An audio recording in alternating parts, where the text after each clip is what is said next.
আমি জাগীৰ জ্যেষ্ঠ নাগৰিক সমিতিয়ে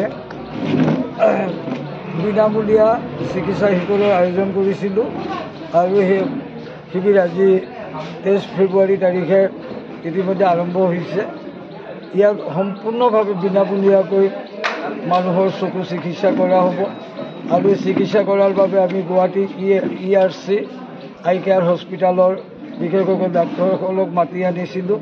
তেখেতসকলে ইতিমধ্যে আমাৰ কাৰ্যসূচী আৰম্ভ কৰিছে আৰু স্বতঃস্ফূৰ্তভাৱে জাগীৰবাসী ৰাইজে যিধৰণে আমাৰ লগত সহযোগিতা কৰিছে আমি বৰ আনন্দিত হৈছোঁ আৰু আমাৰ আশা আজিৰ দিনজোৰা এই কাৰ্যসূচী চলি থাকিব আৰু ৰাইজৰ সহযোগিতা আমি পাই থাকিম। ইয়াত কোনো ধৰণৰ মাচুল লোৱা নহয় আৰু কোনো ধৰণৰ কোনো টকা পইচা লেনদেন কৰা নহয়। ইয়াত তেখেতসকলে চকু চাই প্ৰয়োজন সাপেক্ষে চশমা যোগান ধৰিব আৰু যিসকলৰ চকু অপাৰেশ্যন কৰিব লাগে তেওঁলোকৰ আয়ুষ্মান কাৰ্ড থাকিলে গুৱাহাটী ডাউন টাউন হস্পিটেলত বিনা পইচাত বা বিনামূল্য তেওঁলোকৰ চকু অপাৰেশ্যন কৰা হ'ব। আজি কাৰ্যসূচী এতিয়ালৈ কিমানজন মানুহ আছে?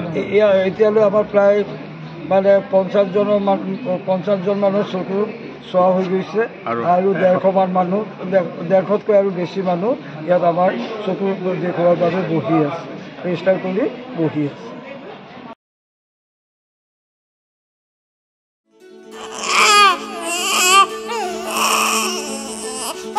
অভিনন্দন, আপোনাৰ এজনী ছোৱালী জন্ম হৈছে।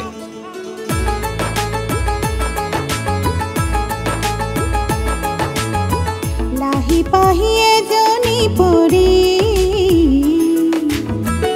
আহিলে ঘৰখন উজলি